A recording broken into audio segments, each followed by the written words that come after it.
Nature of my relationship with Bishop Curlin started in 1992.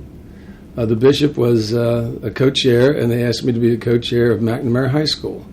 It just so happened that Bishop Curlin back then was Monsignor Curlin, who was the associate assistant to the real Bishop McNamara, who now has a living legacy and legend that he has a high school named after him. And it happened at a very, very opportune time that my son was diagnosed with melanoma skin cancer, and the bishop came into our life and really helped in so many different ways to get Andy to accept the Lord and what was going to happen. And without the bishop, the family would have been tore apart. Okay, fond recollections of the bishop. He married my nephew, married one of my sons, and when he was marrying one of my sons, right before in the chapel, he took off his Blessed Mother medal and gave it to me, and I wear it every day. So I think of the bishop every day. And other fond memories, after one of the weddings, we were sitting at the table for dinner, and I says, "Bishop, would you like to give the blessing?" And he says, "Cap, you need the blessing." He's a jokester. Or was he? Was he serious? The lessons that the bishop left me, which are lifelong, he mentioned upon the death of his beloved and mentor, Bishop McNamara, he uttered the words, "What I kept is gone forever. What I have given is mine forever." And I was listening to those words, and it made a big impact on me. And thank you, Bishop, for saying those words. It changed my life. Well, with those words, I am a very fortunate man. I started with one employee, that's me, and now I'm up to 750 employees in the Washington, D.C. area. And I've got good, hardworking people who care about the community and care about this company, and we give off a lot. So with that in mind, the bishop held us into a direction and cuddled us and helped us give away properties and equipment and money to needy people. And we even have a scholarship program in the bishop's name. And, of course, I look forward to seeing the Belmont Abbey scholarship in his name, too. He wasn't one for pushing his name, but we're going to push it for you, Bill. Father Bill, we love you. When Andy just passed from the melanoma skin cancer, and the bishop was at the house, we had dinner, and he knew we were going to move because we said we couldn't stay in this house. And he said, "What are you going to do with the house?" I looked at him. "I'm going to sell it." I turned back to look at my wife, like, "Okay, what real estate company we're going to use, you know?" And he says, "Cap, what are you going to do with the house?" Uh-oh. That's when he uttered the words that Bishop McNamara mentioned, that what you keep is gone forever. What you give is yours forever. And he's right. I mean, the little bit of charity work that I've given away, I get dividends 24/7. Better than the stock market. Well, it's almost like, you know, it's almost like one of the commandments that he's turned it into, that, you know, instead of the 10 commandments, I got 11, you know. Give of what you have and what you've earned and share it. I met Bishop Curlin when I was a seminarian, and he was a vocation director, and he became not only my vocation director, but for me a real model of what it means to be a human being, what it means also to be a priest and a pastor. I was blessed enough to work with Bishop Curlin when he had an inner city parish, Old St. Mary's at 5th and H Street. And it was a very different neighborhood then, back in the 70s, as compared to what it is today. And I discovered in Bishop Curlin a priest who's prayerful, faithful, devoted to the Eucharist, devoted to Mary, and because of all of that, also devoted to the poor, and not just in a kind of abstract way, as if we're serving the poor. He knew the poor. He knew them by name. He loved them. He would cook for them. He would serve them sandwiches. He would visit their homes. He would drive them places. It was all hands-on. And close behind the poor, if not equal, were the sick. And Bishop Curlin demonstrated for me what a priest is supposed to do when confronted with human need. It's the same thing St. Vincent de Paul would have said. You kind of drop everything and you go where the need is. So when somebody was sick, he got in the car and he was there. And you would be amazed, I was amazed, at the number of places he could go in a given morning, and the number of people he could see, and lives he could touch. I realized once I had signed on to the Curlin whirlwind that it was going to be, it was a really high bar that he set. But he did it in such a loving way that all of us who were seminarians felt that in God's grace it was attainable. And I think, lo, these many years, he set an ideal which I'm still striving to live up to. Bishop Curlin had a remarkable capacity for friendship. He had a remarkable capacity to relate well to people of all ages and conditions of life, and a remarkable capacity for service. In a word, he was authentic, he was humble, he was outgoing, and he was for Christ and therefore for others. I think that appeals to young people today. I think young people today, and I know it's sometimes dangerous to talk about a demographic cohort that's not your own, but from observation, I think I never saw a person that Bishop Curlin couldn't relate well to, but I think those qualities of his life are qualities that young people are looking for today and perhaps finding in short supply. If you were looking for a model and someone who personifies the qualities of mind and heart and spirit that Belmont Abbey is seeking to encourage and to bring forth, you couldn't do better. A lot of times we look at Christian formation, human formation, formation in virtue in simply abstract terms. What Bishop Curlin does is, even now, because he is living among us, he is alive in Christ. What Bishop Curlin does is he embodies those things that Belmont Abbey is dedicated to evoking, calling forth from young people today. So I would say, once again, you couldn't have a better patron than Bishop Curlin.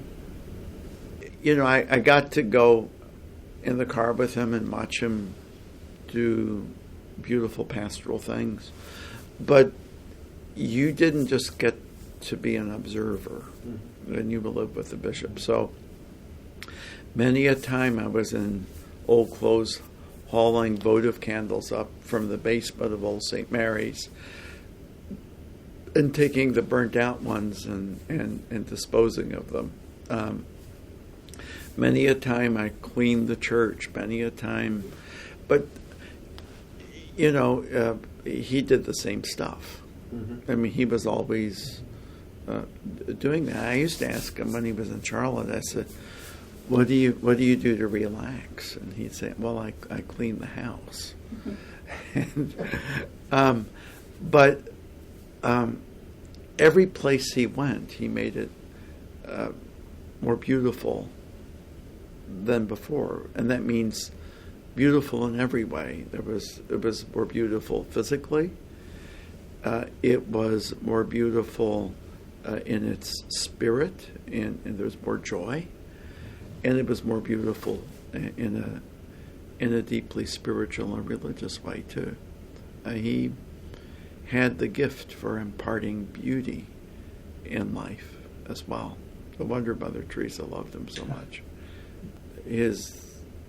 As I mentioned earlier, rooted in Christ, he was for others. He lived for others.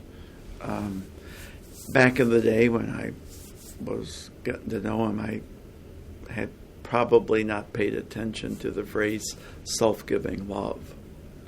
But that's what Bishop Curlin embodied. He gave not just of his time or his wealth or his expertise, but truly of himself. And I could also say that while we always saw the very happy side of Bishop Curlin, we saw his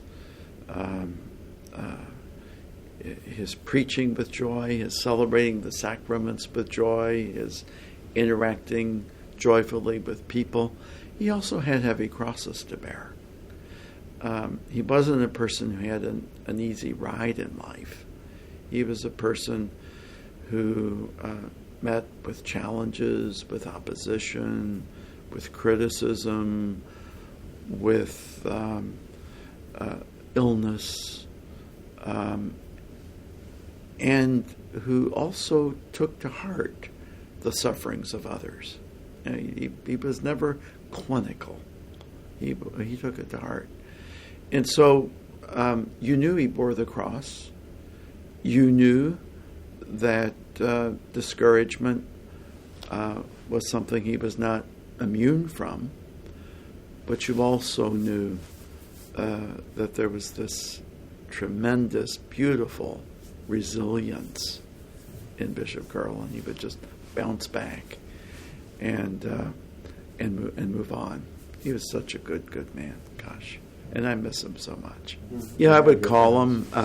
We were separated after a time by distance. Once he went to Charlotte, which he dearly loved. I think if he had to leave his beloved Washington, D.C., going to Charlotte was the nicest thing that could have happened to him, and he truly loved Charlotte. But so we were separated. He went south and I went north. I went to New England and he went to North Carolina. And so we didn't see each other all that often once that happened. He was busy, I was busy. But we talked on the phone. And there was just, and sometimes Bishop Curlin would talk so fast. I had a hard time understanding. I'd have to say, could you say that again? But there was such encouragement, and he would just sign off and say, "Love you, buddy," and it kind of put a spring in your step for, not only for the day but until the next call. If you knew about the challenges he faced, as I did on occasion, it inspired you all the more because you knew the joy was real. And it was sometimes people put on a happy face, as the old song goes. His joy came from within. He also knew that it came from his prayer. His prayer was real. It was real. I think my husband really met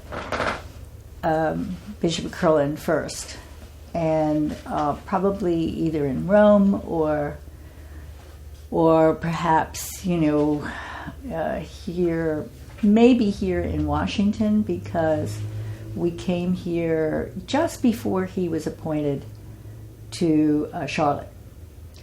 And I remember my husband talking about the connection with Mother Teresa. And my husband had met Mother Teresa when she came to Philadelphia for the Eucharistic Congress in the mid-70s. So, and I think that was about the same time that Bishop Curlin met Mother Teresa. So I think, that connection was very important to him.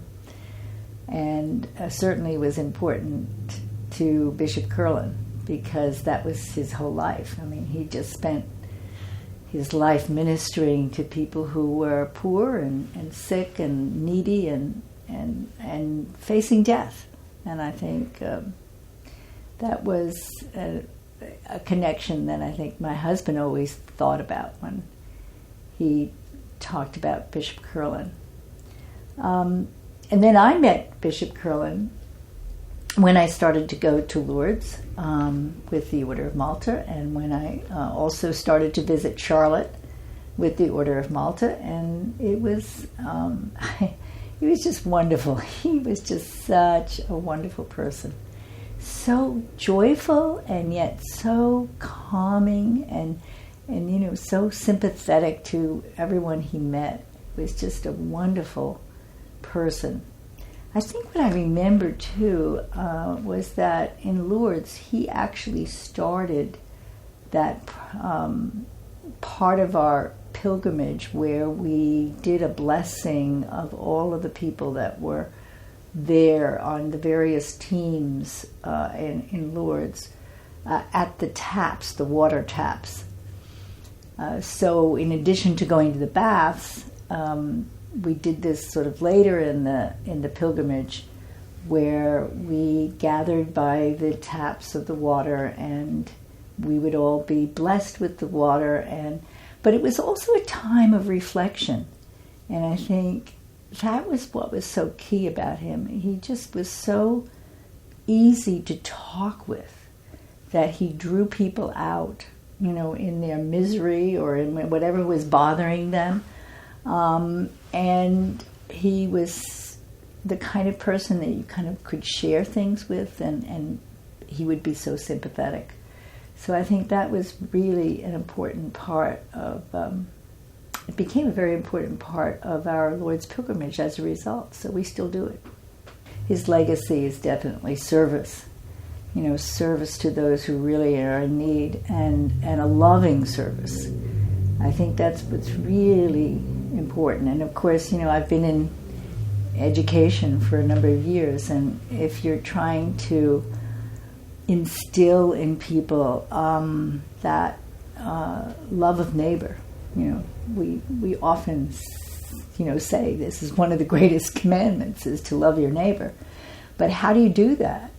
And I think Bishop Curlin really showed people how you did it. I mean, he just tried to be just like Jesus Christ, and turned no one away, and was willing to spend time with people and to listen to them. That I think is what is really important about trying to instill in that in any leader, because a leader has to be that way. I mean, a leader needs to, can't just lead by fiat. A leader has to understand the people that he's leading and understand their needs and respond to that. Yes, absolutely. And especially, when we went to Charlotte, because you could see that, how he used to minister to people in Charlotte, and people knew him so well. Because we would visit some of the facilities that the Order of Malta was involved in. And you'd go into these facilities, and people, of course, were so familiar with Bishop Curlin, and he would just come right in and roll up his sleeves and do whatever needed to be done. And people felt so connected to him, really connected. Well, I think what younger people could learn is that if you are going to succeed in life, you have to think about succeeding in life more than fiscal needs or material needs, that you need to understand that this life, we have something to contribute. And how do you do that? And I think if you follow what Bishop Curlin did, he loved being a priest, first of all. And being a priest and giving up his whole life to others was really what he did. So, and so I think young people could understand that better, that, we have to get out of ourselves and think about others. And how can we connect with them? How can we be sympathetic with them? How can we serve them? Yeah, I think the fact that he took the time to really listen to people and have them drawn out. He had a way of drawing people out of themselves or talking about themselves, talking about some of the things that were bothering them. And he would just be kind of a comforter. And I think that was really key to how people viewed him. I think too that he, having the mind of Christ, the other thing is that he was very joyful. And I think that's important. We don't do everything in a very, sober way, joyful, because that was what really pushed him on so many times, in terms of going to opening the next door or trying to comfort the next person. He was just a wonderful, he always had a smile and it was just lovely.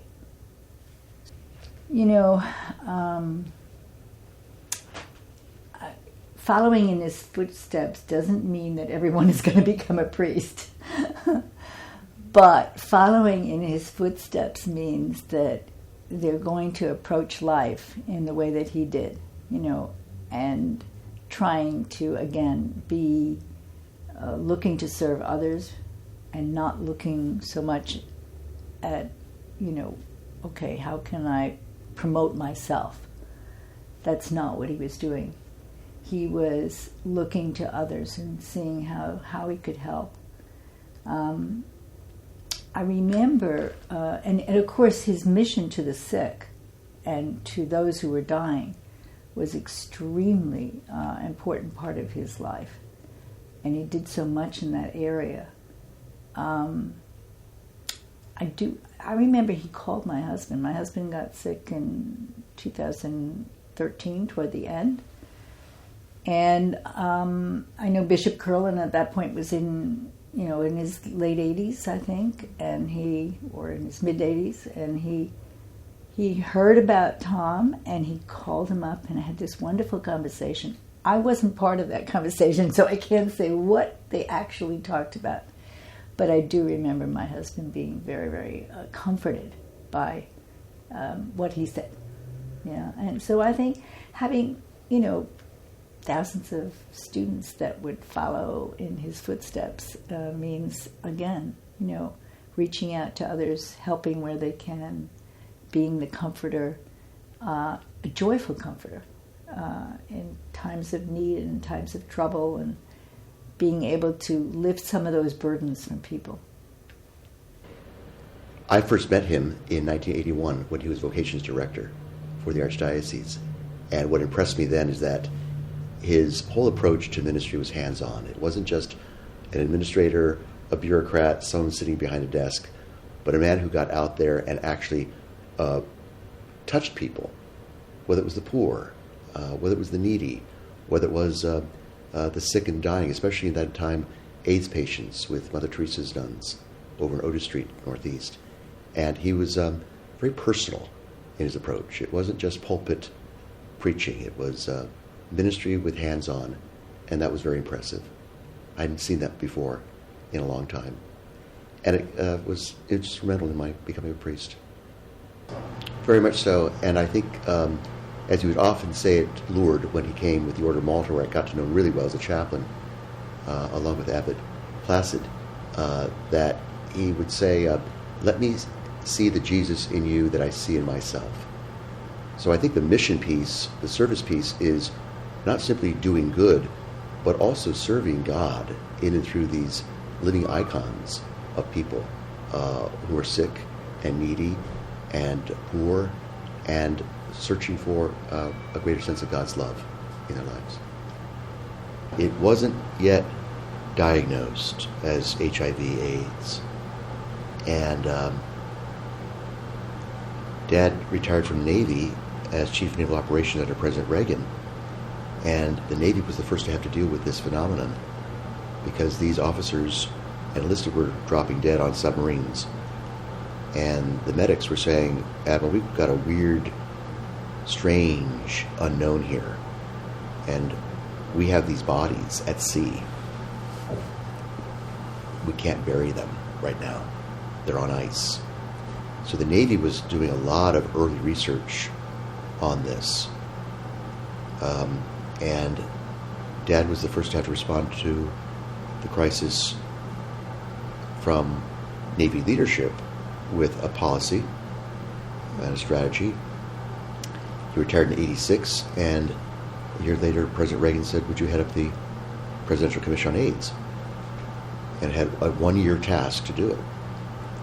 And so, because of his experience with this administratively, sought to just take that experience and surround himself with the best of minds and congressional backing, and developed a White House policy statement that is, for the most part, still the working document for the White House today on how to deal with this as an epidemic, as a health issue, not a moral issue. And that's where he won a lot of praise. And that's where Curlin comes in, because Curlin was saying it's not a moral issue. He was very forthright and forward-thinking in that a lot of people were being affected not because of choice, but because of other circumstances. And it helped objectify it rather than as a subjective condemnation of people. And that was also very insightful of Curlin, who didn't have a problem, didn't look at it as a moral issue, looked at it as, again, an opportunity to serve people in need, which was always his, kind of ability to see through the exterior cover of the book of a person and focus on their soul, which needed healing and forgiveness and mercy, compassion and love. That theme never changed with him, as long as I knew him. I was also very happy to be the first to call him when he became a bishop in 88, I think. Right. And it was noon, Rome time, and 6 a.m., Washington time, and it had just come out, the announcement on a Tuesday, that he and Bishop Carrata were going to be made auxiliary bishops of Washington. And I called him, and he said, it's official? I said, it's official. He said, yeah, we're just getting the word now, our time. I said, what's official here, our time? We laughed. Always with the bishop, it was, as I said, hands-on. He was always so happy to actually be with people and touch them. Wasn't afraid to actually get close to them, give them a hug, give them a smile, offer them some hope in a time of great need or crisis in their lives. And always with cheerful words, not theological doctrine, but with true pastoral, compassionate heart to say, Jesus loves you. The philosophy that Bishop Curlin always exemplified was to see the Jesus in someone. It was a chance to serve that person, but also a chance to serve Jesus. He was a big believer that if I could love the Jesus in you, that I love in myself, then I'm doing something for God. I'm bringing about the kingdom of God. I think that was very real for him. I think a lot of people, especially young people, are looking for chances to serve. I think a lot of times we think the new generation is selfish, when in fact they're very giving, but are looking for opportunities to give and to give back. And service and mission, especially to poor and sick and people in need, is very inspiring to people. I know as a pastor that our best programs are always with youth and young adults who do things for people in need, visiting the sick, repairing their homes, shopping for them, driving them to their medical appointments. There's tremendous satisfaction in that and joy. And you couple that with our faith, as did Bishop Curlin, you begin to see that you're really serving our Lord when you serve people who are sick and poor and underprivileged. And I think true to Bishop Curlin is that he had this sense of the precious gift of human life, which he always saw as no less beautiful when it was accompanied by sickness or illness, hunger or poverty, mental or physical handicaps, loneliness or old age. I think he always knew that in those times life takes on extra splendor as it shows forth and invites us to care and show concern and reverence. And for him, I think so often in and through the weakest of human vessels, God continues to reveal the power of his love. And the people that he served were weak, the weakest of vessels, like Jesus. And this gave him a chance to serve. Yeah, he was vocations director here for many, many years in the late 70s and up through the early 80s, and that's when I came to know him. And I think what was infectious about the attraction was his smile and his joy. And you never saw him get angry. I didn't see him moody. I didn't see him down. He was always up, tremendous energy, constantly going and constantly preaching. And sometimes I'd say, do you ever just stop? And he said, why stop? Just, there's not enough time to stop. So I think I get some of my energy from that too. He was vocations director at the time, and he was very encouraging. And I was not an easy seminarian because I have a stubborn mind to do it my way. And Bishop Curlin, in a nice way, was encouraging me always to listen. Try to listen to what other people are trying to tell you. And most especially, listen to what God is trying to tell you. And I think when I got that God piece in his advice to me, it made it easier to listen to other people. I think he listened to people. He listened to their need, and he could respond to that with joy because he was responding to the voice of God that said, do it. Do it out of love. Bishop Curlin, as I said, not only was hands-on in pastoral ministry, he was hands-on in maintenance and cleaning and painting. And he didn't have a lot of money at these parishes where he was assigned, so he did a lot of the work himself. And I remembered that when I was assigned to a poor parish for about 15 years, and I didn't have staff. I didn't have the largesse of a lot of money, so I got out there and did it myself. But remember, Bishop Curlin could do it. I could do it too. It sounds funny, but it was also pastoral ministry. I was able to relate to a lot of people who thought, this is so crazy. A priest is painting, cleaning, getting his hands dirty.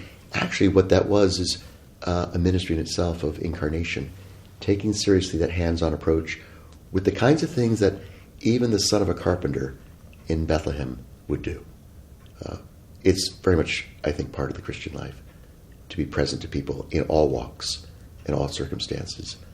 And not just the pulpit, not just the altar, as beautiful and wonderful as they are, but I think we're, as Pope Francis says, where you really do smell the sheep in the street, and you're one with them, and show them by example that you can get your hands dirty too, just like the Christ child. Well, I knew Bishop Curlin for over 40 years before his death. He was a much-loved pastor and bishop here in Washington, particularly dedicated to the poor and dedicated to bringing people to Jesus Christ. And after he moved to Charlotte, actually our relationship got even closer, largely because we would make so many pilgrimages to Lourdes annually together, and also I'd come and visit him. So we've been good friends. We were good friends for a very long time. Well, one of the recollections, as I mentioned, is the Lourdes pilgrimage, which the Order of Malta conducts each May, taking sick and people with disabilities to Lourdes. And after he got to Charlotte, Bishop Curlin started to go, and we went every year, my wife and I.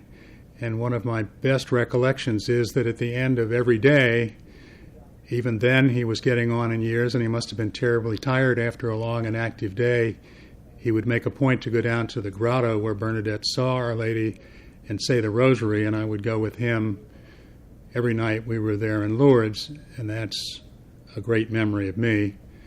The other memory is that he and I, just the two of us, went to the Holy Land in 1998 together, and to see the holiest places in Christianity accompanied by someone who I really believe was a saint was a very powerful experience.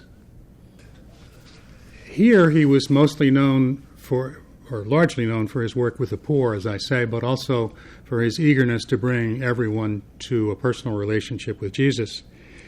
And when he went to Charlotte, he entered what clearly is the Bible Belt, and one of the ideas central to the Bible Belt is you develop a personal relationship with Jesus Christ. And here was a priest and a bishop who was coming from a place where he'd already devoted his whole life to bringing people to a personal relationship with Jesus Christ. And that continued for the rest of his life. It continued whether he was in Lourdes or the Holy Land or anywhere else. It was really the essence of this good man. I think just being in the presence of someone who was saintly, and as I've said, whom I really believe to be a saint. You know, the French writer Léon Blois said the only real sadness in life is not to be a saint. And Bishop Curlin believed that, and he lived that, and it was impossible to be in his presence without knowing that you were in the presence of a saint and being inspired by the holiness that was so evident in him. Well, I think it's really important because you're trying to accomplish, I know, at Belmont Abbey, the intellectual advancement of your students, which is really important to get well-rounded students who understand what life is about, but also people who will evangelize and have a significant impact on the culture. And when a lot of things in the culture, not necessarily because there are wicked people everywhere, but a lot of things in the culture are conspiring to move people away from being thoughtful, reflective, and from integrating Christ in their life and from following Jesus, that's something that Bishop Curlin was dedicated to. I think that's something Belmont Abbey is dedicated to, and in today's world it's more important than ever. Bishop Curlin was totally devoted to pouring himself out for other people, and that could come in a lot of ways. He was head of Catholic Charities. He was devoted to serving the poor through Catholic Charities. He invited Mother Teresa to bring her sisters to Washington to open a home where people who were suffering from HIV/AIDS could live, and this was at a time when most people didn't want anything to do with people with AIDS. But he also recognized that people who were sick or dying, they were in need too. People who were adrift in the world and didn't have connection with Jesus that he thought they should have, they were in need too. So he really saw service as including everybody, the poor, the sick, people who were down and out, people who were lacking in a center to their lives, and he utterly devoted himself to all those people. The thing that occurs to me with Bishop Curlin is simply that, as you may know, when he lived in North Carolina, he had 3 dogs who were the most favored creatures on God's green earth. Many people mourned Bishop Curlin's death, but no one more than these 3 dogs. He would have a little teepee almost set up for each of the 3 dogs, and he would have something I've never seen anywhere except in the room where a woman goes after her giving birth, he would have a blanket oven where he'd warm little blankets for them every night. So his devotion to those little animals was beautiful, and in many ways it was like St. Francis. As I've said, Bishop Curlin was really devoted to making himself available to and serving everyone who was in need and the wide range of people who were in need. I think it would be important to him to have that legacy continued so that generation after generation of college students would not only get a first-rate education, would not only learn their faith and learn to practice their faith, but would also be devoted to service on all those levels that Bishop Curlin thought were so important. I went on a retreat once, and a friend of mine who was on retreat with me was grappling with a problem that was serious enough that he wondered whether he should go to communion. And so I was in line behind the man as we lined up, and he did go to communion. And Bishop Curlin got to him, stopped, put his hand on the man's head and blessed him, and then gave him communion. Just the insight, to say the least, that Bishop Curlin had into people's souls. Mm-hmm. Mm-hmm. But I never was involved with his priest ministry. He was very much in demand for that, as you know, until almost the day he died. As a young lawyer, I had done some work for Catholic Charities. I had terminated their pension plan, and they got a big surplus, and they thought that was a miracle. Actually, it was just the application of the law at that time. But because of the interaction I had with Catholic Charities and the big check they got, they were grateful, and they wanted me to get involved with them. Jack Morrison was the head of the agency at that time. The president was Monsignor Bill Curlin, later to become Bishop Curlin. He was the pastor at Nativity Parish, which is a hard knocks parish on Georgia Avenue in the district. He had done a great job revitalizing that parish, and I got to know him a little bit. We had a project in Southern Maryland where we were trying to get a shelter for battered women built down in Hughesville, Maryland, and we were having a lot of trouble with the politicians who publicly supported us, but behind the scenes they were working against us. So we brought Bishop Curlin down to meet with some of the county commissioners, and he got them to publicly promise to work with us, and he happened to do that in front of a TV videotape. So I actually asked the cameraman for a copy of that videotape so I could use it when the commissioners worked against us. But we eventually got the shelter built, and within a couple of weeks after the shelter was built, it was full of women who needed help, and there they would protect the women, help them find jobs, get their kids in school, things like that, and move them away from the dangerous environment that they were living in. That was my first interaction with Bishop Curlin. Without him, it wouldn't have gotten done. I started to work on some other projects with Bishop Curlin, and I got to know him, and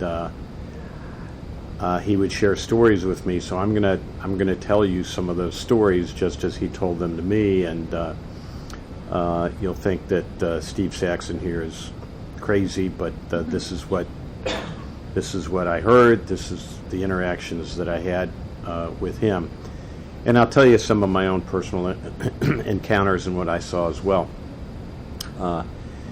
But when Father Bill was a young priest at St. Mary's in downtown Washington, which was a very, very poor parish, and he was really struggling at Christmas time because the church needed to paint it. He was painting it himself, but at that point the boiler went out, and that meant for Christmas time they wouldn't have any heat in the church, and he really didn't know what to do. And according to Father Bill, the cost of fixing the boiler was $895.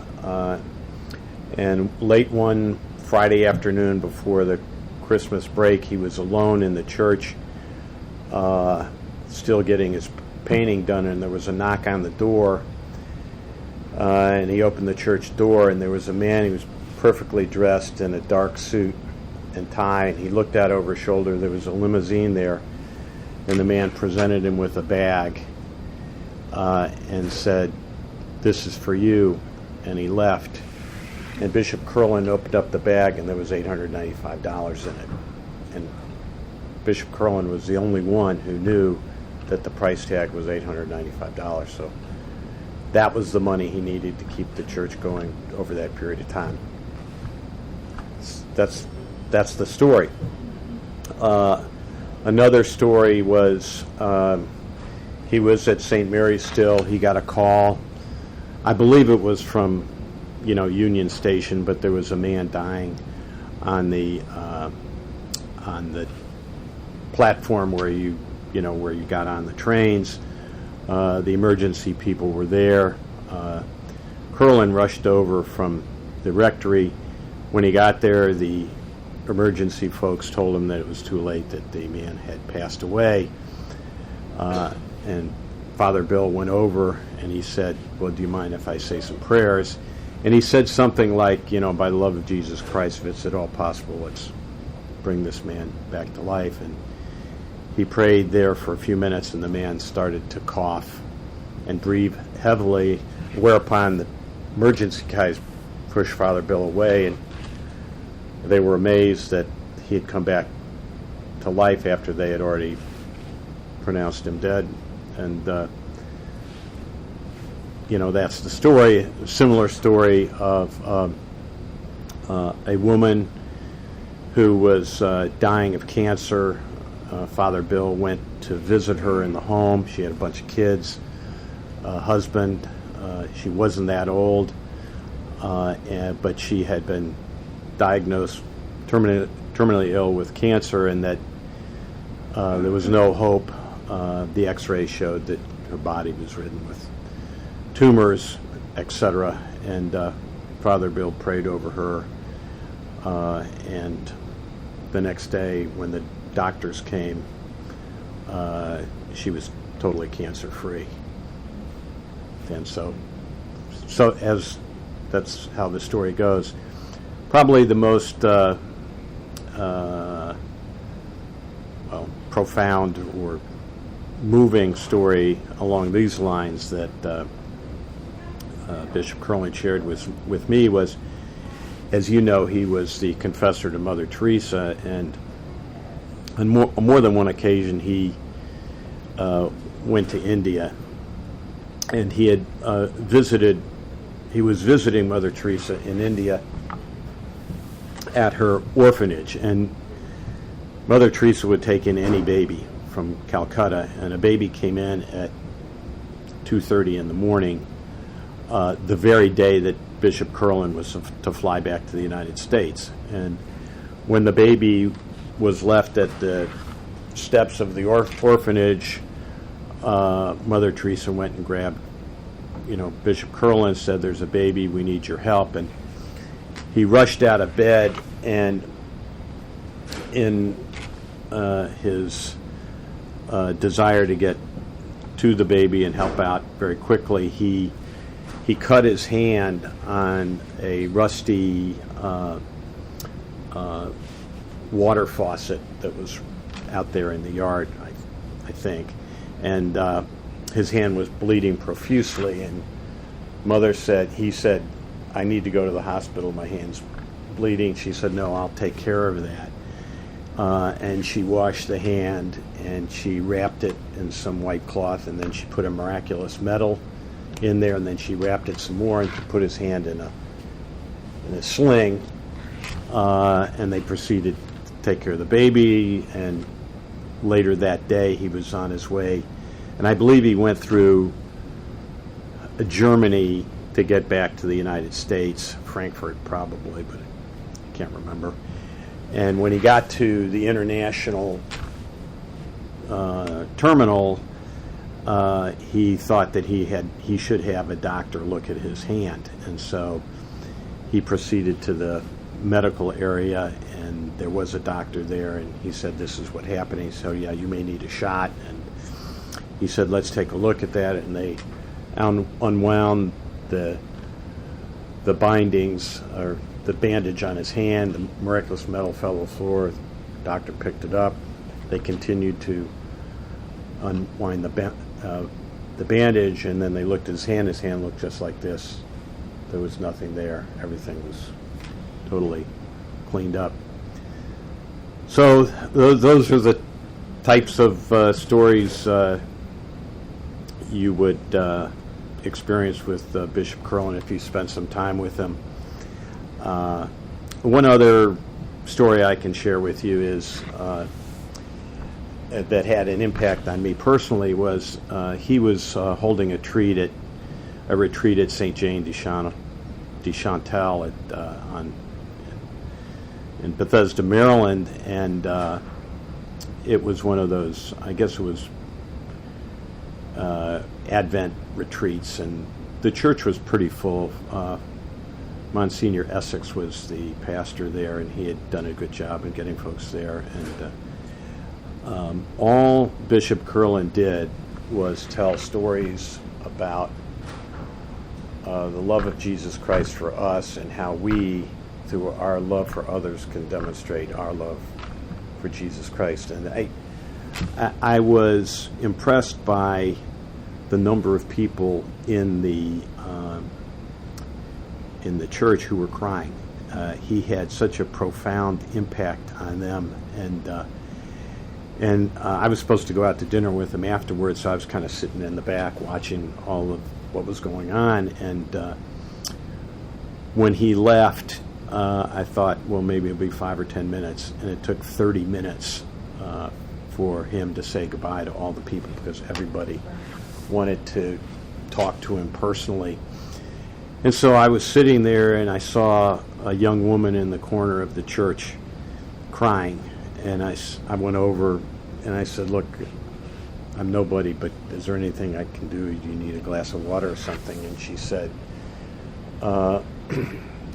"I'm pregnant, and I'm to abort my baby tomorrow, and I wanted to talk to the bishop." And I said, "That I can arrange." So I eventually, it calmed down, and I got the bishop, and the bishop spent 45 minutes talking to this young woman alone in the church, and she was crying profusely. And I actually didn't have the courage to ask him what was going. I mean, I pretty much knew what he said, but I didn't know what the outcome was going to be. I knew what he wanted the outcome to be, but it did have a profound impact on me that he cared so much about, making sure that this woman made the right decision for her. Yeah, I mean, there's a lot of challenges that the church faces today, and so when I think of Bishop Curlin, I think about how do you define what the church is. And the church is not the buildings and everything else. Obviously, they have the facilities, and it's not all the rules that we live by according to, Bishop Curlin. It's really all about, it's about two things. One is demonstrating your love for Christ by charitable works and giving of your time and effort to better the lives of others. And it's about faith. So he absolutely believed that Jesus Christ is our Savior. And if you listen to his sermons, they were not politically motivated. There was nothing about, the latest political or other challenges that the church faced. It was all about love. And it's about how, in many cases for him, the interactions that Mother Teresa had with people, how she changed their lives, even though she was a very small, poor woman, but she exhibited those characteristics of Jesus Christ that Bishop Curlin did too, and that's how he went about living his life, and that's how he wanted us to live our lives. Well, two experiences come to mind. One is, the first was when Mother Teresa came to Washington and she wanted to set up a home for the terminally ill, and there was really no place for her to do this. And at the time, and many folks my age will remember, at the time when the AIDS epidemic first exploded on the scene, people didn't know how AIDS was transmitted, and they were nervous about being exposed to anybody who had the HIV virus. But Bishop Curlin, Jack Morrison, went about finding a place. And what they did was they turned over their headquarters, which was the old St. Joseph's Orphanage over in Northeast. They turned that over to Mother Teresa within about 3 months. They turned their facility, their building, into what they called an eleemosynary, which was a term I used to try and get the facility, which was basically a mini hospital, through the health regulations of the District of Columbia without having to have the facility licensed as a hospital. So they got it up and running, and they cared for people who were dying of the HIV virus there, and Bishop Curlin was there, cleaning, washing, feeding these poor, suffering individuals, and that was a great example. Another example for me was on one of my visits down to Charlotte, where, as many people thought that Bishop Curlin would fall on his face when he was the sole bishop in charge of a diocese, but in fact he did a tremendous job down in Charlotte, but he never lost sight of the poor and the needy. And he took me to a place called Holy Angels in Charlotte, which is a facility for really badly deformed children that really nobody could care for, and in many cases nobody wanted to care for, except Bishop Curlin. He was there, and what impressed me so much was the relationship he had with the children there. He treated them, they were special, but he wanted to have a normal conversation with them to the extent that they were able to do that. And he treated them with respect and dignity. And I've just, so Holy Angels is one of my, favorite spots. So they're, they need help. So Bishop Curlin was there to help them. The other thing I will tell you about his interaction with Belmont Abbey, he always had a great respect for the abbot, and we were just driving around town one day, and he said, "I want to take you to a special place," and he took me to a spot where you could see the whole campus, and he said, "This is a very special school, and it's run by an abbot who cares greatly for the students there, and I have a great relationship with them, and they've made me feel so welcome here, and just was a very special place for him. I was interested in how successful he would be, and I was very interested in his leadership capabilities. And he was known as a priest's priest. He treated his fellow priests as his brothers. He cared about them, and I remember one time he told me that it's a very tough life being a priest.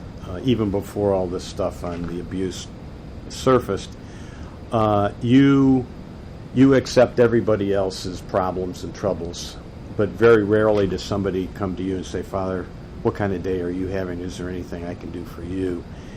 And he said that many priests suffer from alcoholism or loneliness and depression because of that.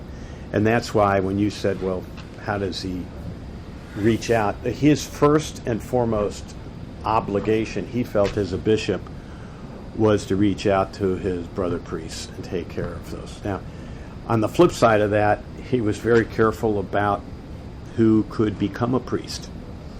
And he told me that he interviewed each and every candidate for the priesthood in that diocese, and on occasion he would let somebody go where he didn't think they were in the right spot for them at this time in their life. And it was a harsh decision for them to accept, but he was the guy who made that decision. So when I thought about the program that's being set up at Belmont Abbey, two things came to mind. First was the school is already established. It's based on the premise that they have a special place for service at the school, and the school is known for that already. So the second point I thought was this was a perfect place to kind of help continue the legacy of Bishop Curlin, because you wouldn't be starting from scratch at Belmont Abbey. You would be extending the outreach of what Bishop Curlin was already all about. So to me, it was kind of a perfect fit. Part of the reason why I think he lived so long and was happy living alone was that he did everything himself. So he did his own cleaning, he did his own cooking. He established his own relationship with all of his neighbors who loved him, and so he fit right into the neighborhood. And he was proactive. He had his dogs, and 3 or 4 chihuahuas around there. It's kind of crazy, but he loved them, and they loved him. And you're right, Christmas was a very special time for him. So he, by December 1, his tree was up, and all of his ornaments are out, and Santa Claus is all over the place, and he rarely took his tree down before February. So he just celebrated Christmas for all of December and January and into February, and that's the way it was. And it was almost as if he was all about Christmas all year round. So it's just a fun place to be. One kind of cute story about him is that he collected things. He collected a lot of artifacts back to the President Lincoln period. So he had the key to the theater, that Ford's Theater where John Wilkes Booth shot him. He had the key to open the door to that theater at his house. He had those kinds of pictures and stuff from the 1860s and beyond about Lincoln. So he was a curious, interested person, and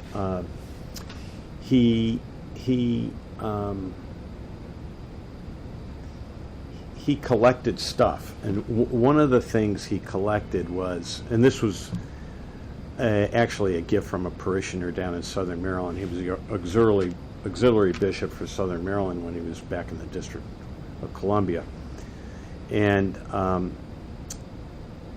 a woman had given him a whole set of china. And when you flipped over the back of the china, it was the insignia of Pope Benedict, and it might have been Pope Benedict like the sixth, but it was Pope Benedict, not the most recent Pope Benedict, but from the early 1900s, and it was beautiful. And he showed it to me, and I said, "What are you going to do with this?" And he said, "I'm keeping it." And he told a story about one time when the cardinal in Washington came over to his house, and he was at St. Peter's Parish. That's where he was assigned when he was the auxiliary bishop. Came over for dinner, but he laid out all of the new china that he'd gotten from this donation, and the cardinal was very impressed, and he's looking at it, and he flips it over and said, "This is the papal seal. You need to give that to me." And Curlin looked at him because, "Over my dead body, that's staying right here with me." So very special. He had some very special things. His dad was a colonel in the Army, and he was stationed all over, including, I think he was in Alaska at one point. But his hobby was to build wooden furniture, and so Bishop Curlin's house was full of his father's furniture, and it was very well done, and it'll last way past all of our lifetimes. And the I don't know what you call it, but the shelving or all the dishes and stuff were, his father had built that for him. It was quite well done. When he was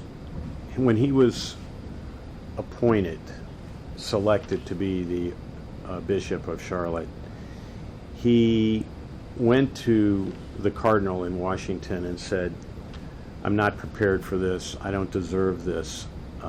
I've never worked at the pastoral center. I'm a shepherd of the people. I'm not an administrator." And a lot of folks felt that he would fall on his face. I'll share with you in a second why that didn't happen. But the cardinal said to him, he said, "I'm not supposed to tell you this, but I'm only going to tell you this one thing. But when we asked all the priests of the diocese who they would nominate to be the next auxiliary bishop here, 99% of them put your name on a piece of paper and gave it to me. 99%. And that happened every year. So regardless of what you think, all of your brethren in the priesthood felt that you should be a bishop." And he said, "I think you'll do fine." When he got to Charlotte, the word was out that he's not a numbers guy, and financially the diocese was in trouble, and that he would fall on his face. So he went to Belmont Abbey, and he asked for to see the head of the finance department, who was Father Moe. And Father Moe didn't know Bishop Curlin was coming. When he met him, Bishop Curlin said, "Look, I need a finance guy to run the diocese, and you're the #1 finance guy in Charlotte, so will you help us out?" I don't know if you've seen Father Moe, but he's like a very big man, and Bishop Curlin wasn't small, but Father Moe was a big man, and kind of said, "I'll take it over." He said, "You get the money, and I'll keep it. I'll keep it straight." And I think during the course of Bishop Curlin's tenure in Charlotte, he built 13 schools and 2 high schools, which is an astounding record for anybody. And he got it all done, and the diocese was in the black because he focused on bringing the money in, turning it over to Father Mo. Father Mo had it properly invested, and they did a great job. I think his humility was extraordinary. It's not that he didn't recognize that he had some special talents. He knew how to capture a crowd. He knew how to talk to people and relate to the problems that they were having and help them solve those problems. But he wasn't a braggart about any of it. The one thing he said to me many times over is that he enjoyed his work. He enjoyed what he did. The most astounding thing about we had mentioned this earlier, maybe we didn't, but he was a minister to the terminally ill. And in many parishes, we all know that going to the hospital to take care of the ill is like the last thing any of the parish priests want to do. Curlin was always there. And in the most difficult situations where people are dying, they may not have been part of the church for many, many years. He was there, and he would always walk in with a smile on his face. He would tell a joke. He would get people comfortable. And he would come back and visit time and time and time again. And so probably the most common story that I heard was that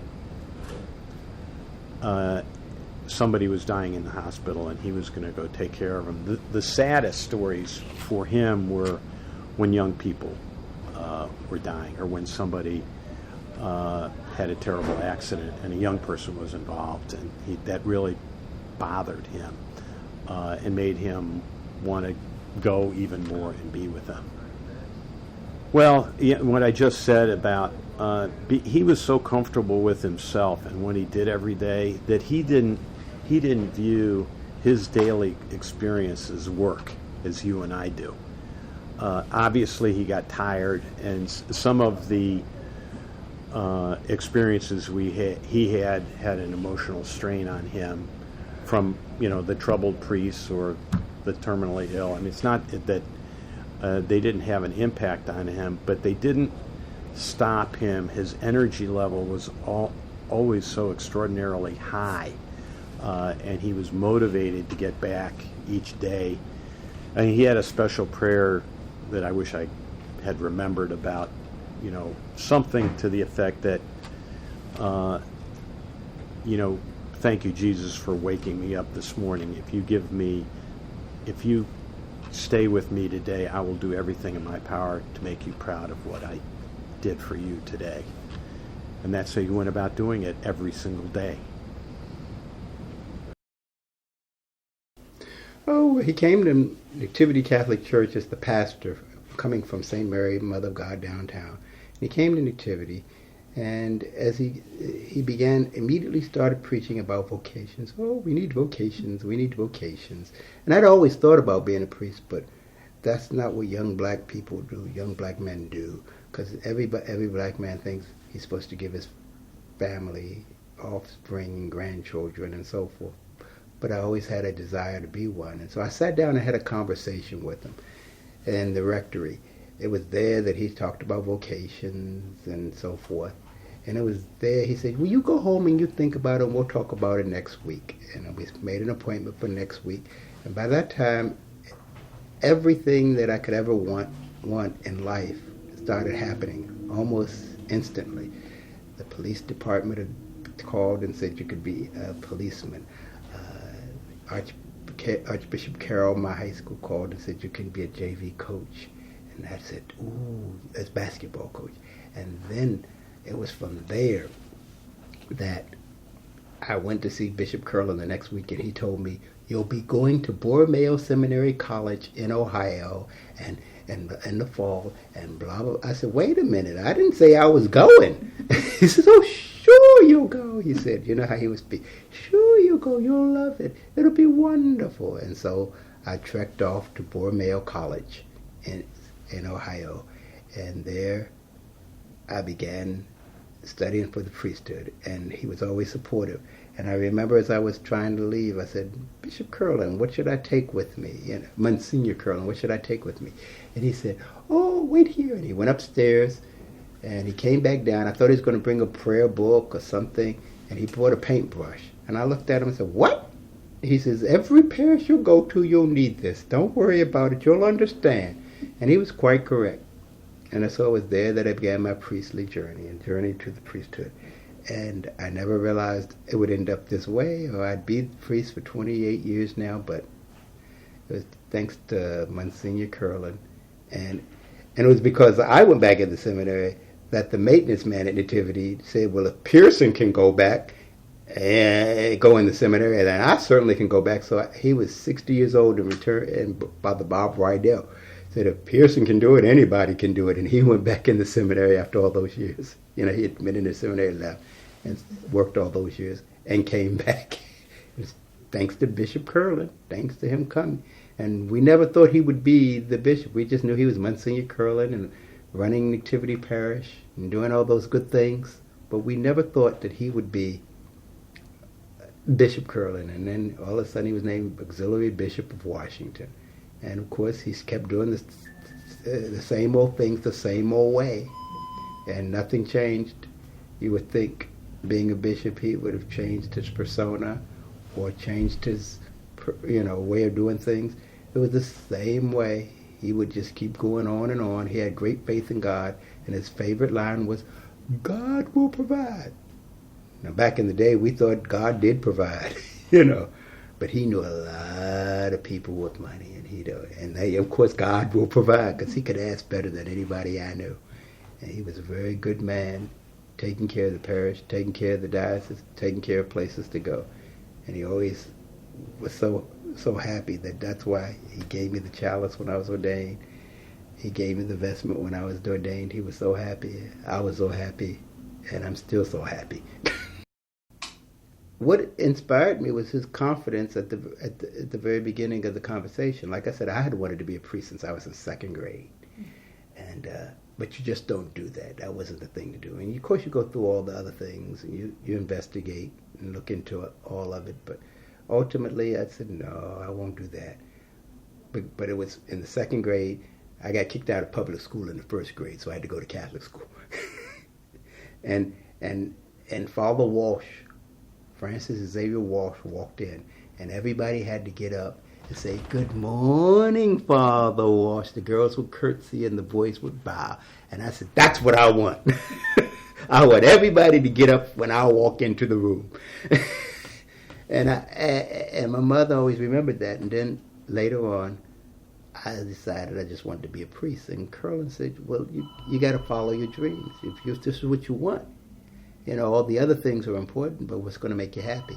And as I spoke to my mother and father, I thought they would be appalled at the idea. They said, well, if that's what you want, go ahead. And of course, entering the seminary, I learned, okay, this is what I really and truly want to do. And it's a wonderful opportunity to pursue a life of ministry in the church. Little did I know what it would entail, but he was right. I need that paintbrush everywhere I go. Rich parish, poor parish, black parish, white parish. It don't make any difference. Whatever ministry you're in, you're going to find out you're going to have to stick some paint on the wall. And of course, I was addicted to cameo white.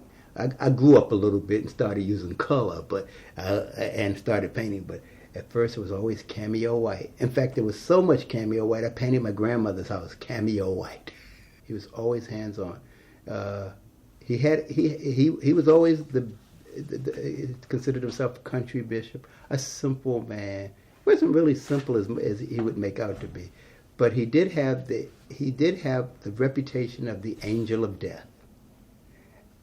I don't know if you went that way, but as the angel, because he would always visit somebody in the hospital, and they would be next week's homily. You know what I mean? Oh, and he died in my arms, and I was like, okay. So but as a young seminarian, whenever I was home, he would take me around with him wherever he goes, giving me hands-on experience, being his little apprentice. So we've got to go to the hospital. So we went to Sibley, of all places, to go see Monsignor J. Joshua Mundell. And as we went there, Monsignor Volchin was there and said, Monsignor Curlin's here to see. He said, don't let that man in here. I don't want to be next week's homily. But he would always say those wonderful things. We went and visited another seminarian in a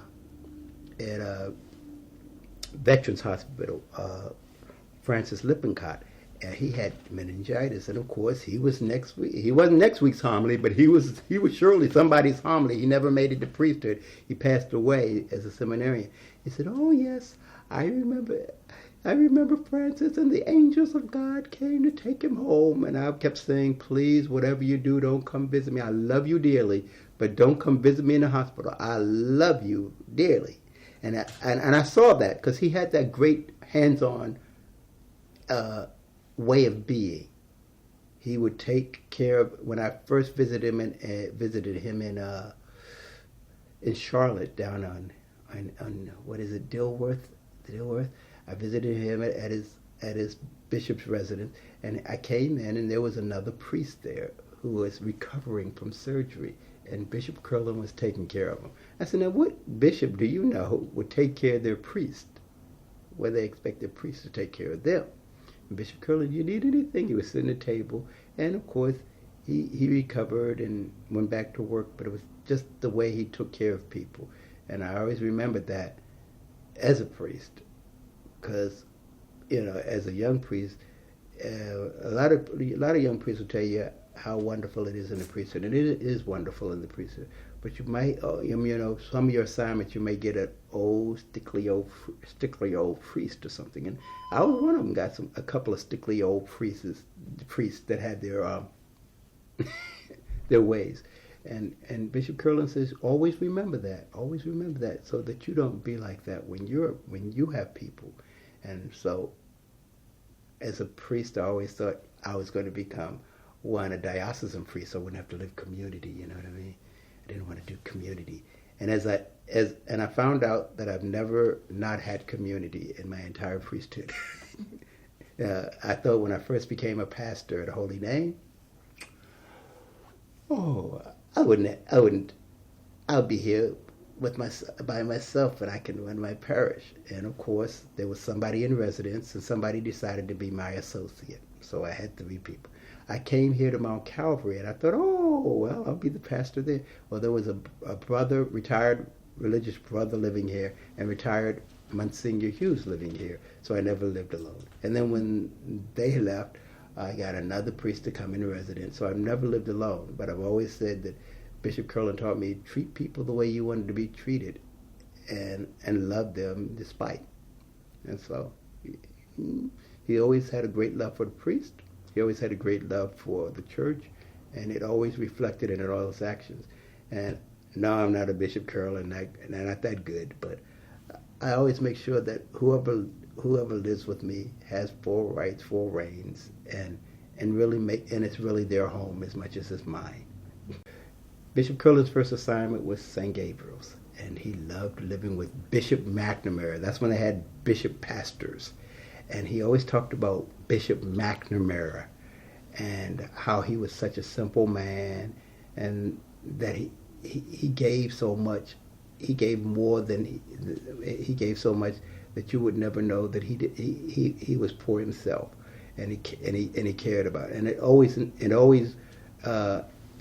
inspired Bishop Curlin to be the exact same way. In fact, when Bishop Curlin became Bishop Curlin, he took Bishop McNamara's motto, Centeri Cum Christo, to think with Christ, which is interesting. And and Bishop McNamara was so loved that they named the school after him, which is strange, because normally you would think they would name it after the ordinary, who would have been Cardinal O'Boyle. But they named the school after Bishop McNamara. He was so loved in the diocese. And Curlin was so loved in the diocese. And Bishop Curlin had the way of just following in those footsteps. Simple, his motto would have been probably Centuria cum Christo, to think with Christ, but it would have been, as I always remember, simple but elegant. Simple but elegant. He always thought elegance had simple beauty to it, and so that's why he always tried to make sure that people saw Christ in the simple things of life. And we really did. And we had a good time finding it in it. You know, you didn't feel like you were working all the time when he had 90,000 people painting around the church, because it was always around Robert. It was a 5-year project for painting, and he would always hire some youth for the summer to help paint. And it was always a 5-year project because there were 5 buildings. You would paint one building one summer, another building the next summer. You'd always work on the school every summer, whatever needed. And then there was the convent and the youth center. So you would paint those buildings round robin on a 5-year cycle. Of course, when it was done, everything was cameo white. The church, the basketball court was cameo white. And it needed to be painted all the time because, why? The ball would hit it and you'd get ball stains all on it. Oh, we need to touch it up, but it's so beautiful, it's so bright, whatever. But you'd always see that he would always invite people to actually paint, to clean, to scrub. He would, I remember little Sophie. She loved Monsignor Curlin when he was down at St. Mary's. And Sophie was a little old black lady, and she came and she followed him all the way up to Nativity. He had his following. And Sophie probably didn't have a nickel to spend, but she would take care of it. And she would literally strip furniture and redo it for him. Because that's what she could do. She had these rough hands, but she loved Bishop Curlin. Ann Bush loved Bishop Curlin. Everybody loved that man because he could make you feel like you were the most important person in the world, even though you might have been the lowest person on the pedestal. He had that unbelievable way of making you, as I said, Sophie didn't have a nickel, to spend, but she would defend him with her life because he made her feel so special. I always remember that he always had a great concern, not just for the sick, the dying, but those who stood in need. And so if you ever stood in need, he would always be concerned. And he wasn't looking for those who just beg, but he was looking for those whose, as the church would say, whose heart was broken. The poor in spirit. He was always looking for them. And he always wanted to make sure that he could lift them up and to show them God. And so I remember I was serving for him, because I used to always serve for him when I was a seminarian and I was home. So we would serve funerals and so forth. And he would always say, this is the most important time you have, the dead, and you give them back to God. And he always loved. And I said, well, did you really know this person? And he says, no, but I'm giving them to God because this is God. And then he says, I said, well, what are you going to preach about? Since he says, when you preach a funeral, preach Jesus. Just preach Jesus. And then he would be slick about it. And then he turned to me and said, now let's go out and give him a show. And we'd march out. He just had that simplicity about him, that way of making it right. And he liked the sick. He loved the poor. He loved the downtrodden. And for that, you got to give him credit, great credit, because he came. He didn't go to the rich, fancy parishes. In fact, if you really look at it, he never really had any rich, fancy parishes, although everywhere he went, they had money. But he always went to the parishes that needed. And better yet, he always went to the parishes, because Nativity was considered, where I grew up, was considered an upscale African-American parish.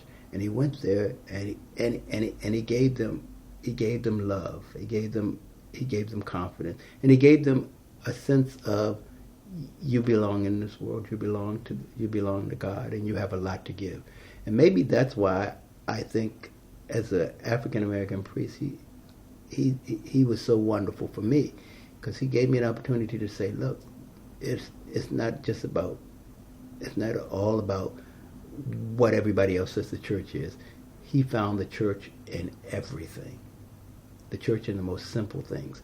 And the simplest things I've ever seen him do was finding the church in his chihuahuas.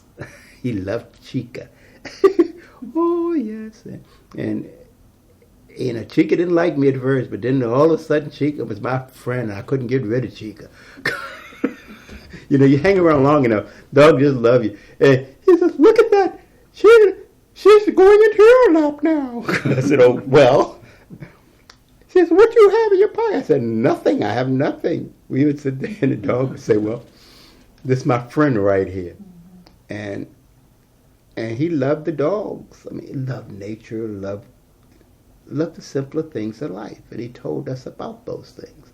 And I think that's why it's such a wonderful thing what you're doing now for Belmont Abbey. Because Belmont Abbey is actually, as I told you before, I never knew it existed. And now I know something about it. And now I know more about what it is that, if you will, emulates Bishop Curlin, or Curlin emulating the Abbey. And that it's there in its beauty. The beauty of Belmont Abbey is that it finds God in the simplest things. And that it's in everything. And so Curlin taught me, because he was my spiritual director too for the longest time, until he left for Charlotte. He's my spiritual director as a seminarian and as a priest for a number of years. And he would always tell you, find God in the simple things, find God everywhere. And I'm a unique priest in that I would say 90% of the priesthood is introverted. I'm off the scale extroverted. And so he says, okay, so we had to buy that Casio watch, those Japanese watches, and they always beep, beep, beep, beep. And he would always say, use this to help you in your spirituality, because you're not going to sit there for an hour and try to you'll feed off of everything around you. He says, and maybe that's a good thing. He says, that's what God found a way to use you with your talents and your gifts.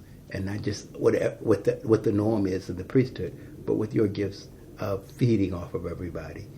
And he had that way of just saying, take those gifts to the world. I think that's why he liked me a lot. I was different from everybody else.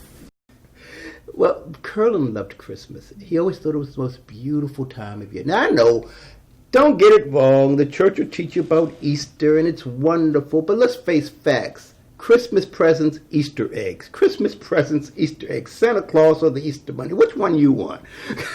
And I know this is the most important time for the church in Easter, and that brings spring, and it brings new life.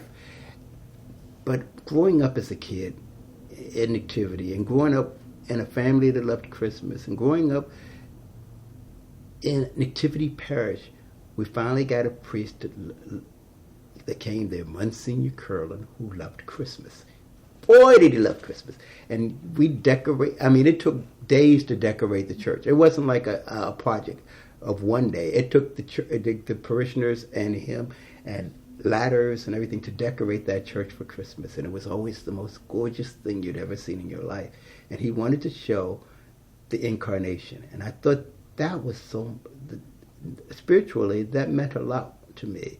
It meant, when you're starting to say the rosary, a lot of people want to jump to the glorious mysteries and the resurrection and the ascension and all that. But to me, the most important one was the joyful mysteries, not the glorious ones. They were so wonderful, and Curlin loved them too.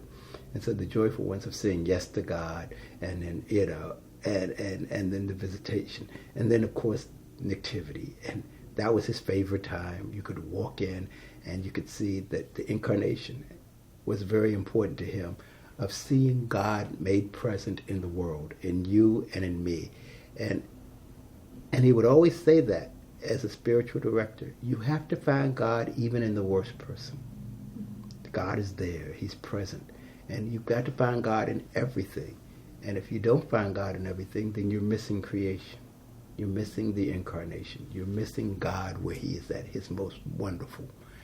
And to me, that was very important, to be an African American. Because I always tell people this story. I went to Borromeo Seminary College, and as I went there, as Curlin sent me off, and I drove up, I went with another guy. He had so much stuff to take when we left, because we're going to Cleveland. I couldn't get my stuff in the car. So the next week, it was supposed to be family day, and his family wasn't coming because he didn't have much of a family. But my parents said, "Don't worry about it. We'll bring your stuff. Just take it enough for a week, and we'll bring your stuff next week when we come to family day." And they drove up. And I always remember my father walking through the halls. You know how it is when you walk through the halls and see all the alumni pictures on the wall. And my father walked through the halls and said, "Everett, ain't too many black people up here. In fact, I don't see none of them." My mother says, "Shh, be quiet, boy, be quiet." He's like, okay. It's like, "Well, it ain't no black people here." I said, "That's okay." He says, "You sure this is what you want to do?" I said, "Yes." He says, "Well, if you're going to be happy, I'm going to be happy. But there ain't no black people." So he went on. And Curlin said, "Don't worry about that. That's not important." He says, "First of all, they're there now, and there's 7 black people in the school now." He says, "Second," he says, "you are doing something for your people." He says, "They can see in you what they never were able to see before." He says, "If we don't have indigenous black clergy, we're not going to have an indigenous black church." And so they need to see that this is not the white church or the white person dominating them. This is their church, and they have as much right to it as anybody. And it was in Cleveland that I got the opportunity to meet so many great people. Not just because I met Curlin. I mean, I've been blessed since I've come into the church. It was in Cleveland, and I met Sister Thea Bowman, and she used to, at Bishop Blake's house, and she would say, "Young blood." And I never realized those conversations we were having would lead to all this stuff that we had. I never realized that being a seminarian then at Borromeo College would make me the gopher, the one that's driving everybody around, that led to the black hymnal, Lead Me, Guide Me. I never realized that Curlin coming to my graduation and actually meeting people and being with people, I never realized just how integral God can be by making you meet these people in your life, and that somehow they're tied. Bishop Curlin met Bishop Blake in Cleveland at my graduation.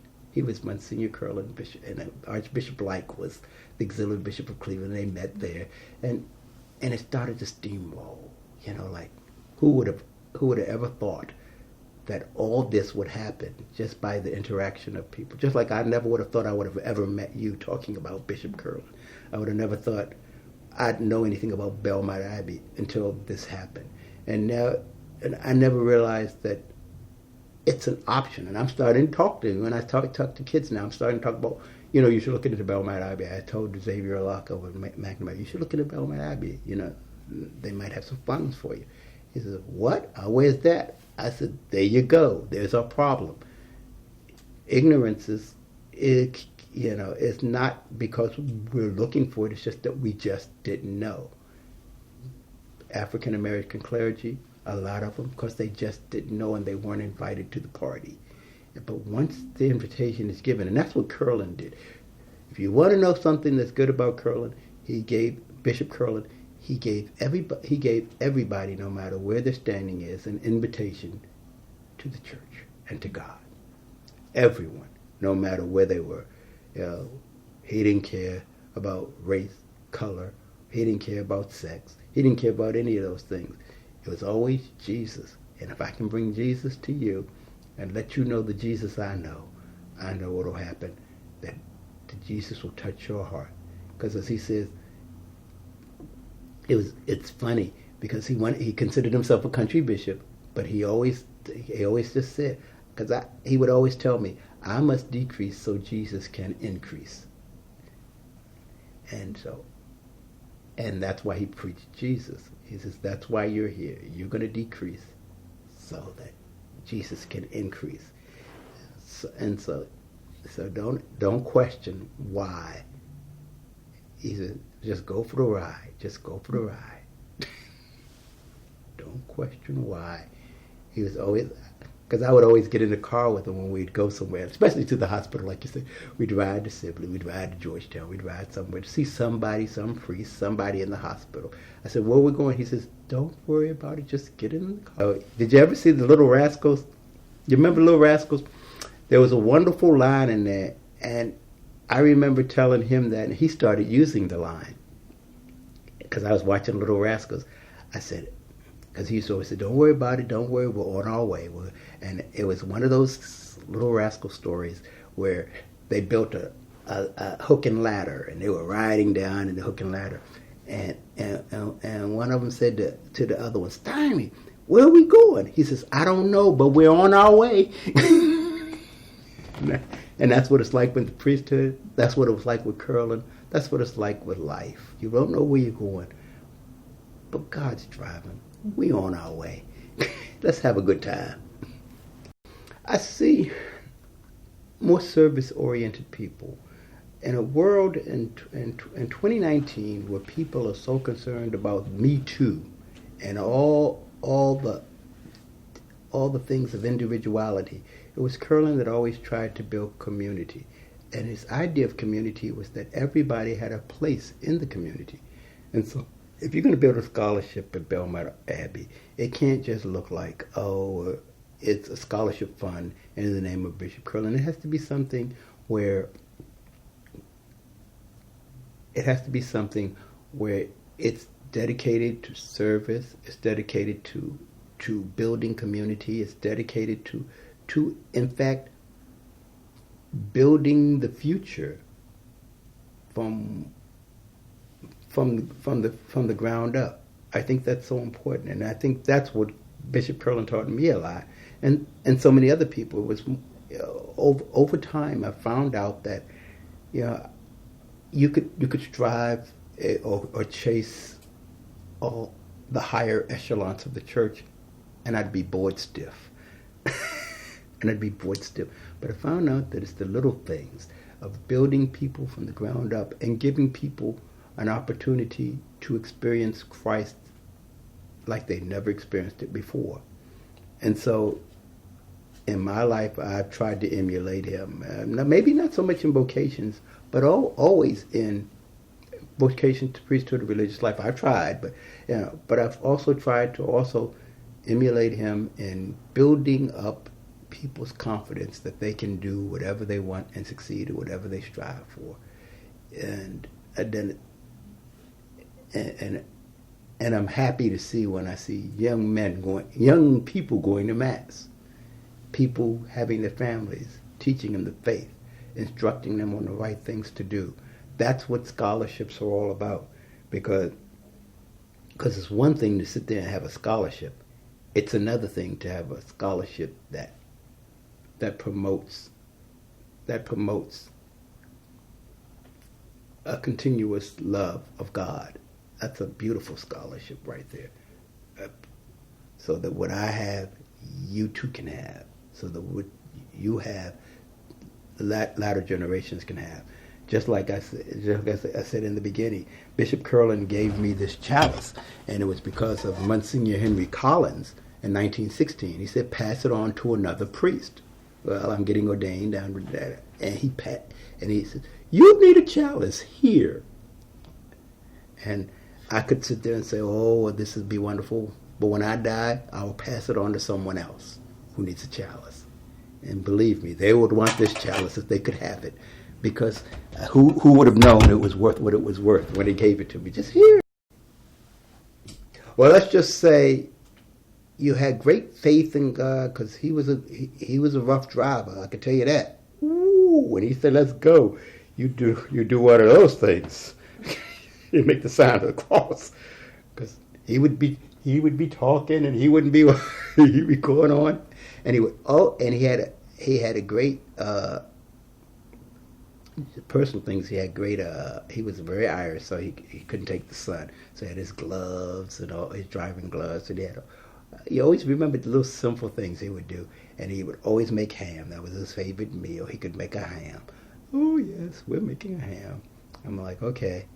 Ooh, I hope the Heart Association ain't worried about cholesterol and pork, because that's all he makes. but he was definitely a great guy, and the simple things that he did. If you would ever hang around, he'd be out working in the garden, and you'd end up working in the garden. He'd be doing something, and you'd end up doing something with him. He had that ability to invite you into the moment. If that makes sense, he can invite you into the moment. So if we were eating, he'd sit down, have something to eat. If we were playing, oh, come on and enjoy. If we were working, he would invite you to the moment. And that's what God is, at the moment, not what we're going to do. And if you wanted to say something about your scholarship is definitely for people in the future, but it's also in the present, for the people in the present, bringing God to the people in the present and letting them live life to the fullest. There's no guarantee that the scholarship that you give to someone is going to amount to someone making it to the Senate, presidency, or anything of that nature.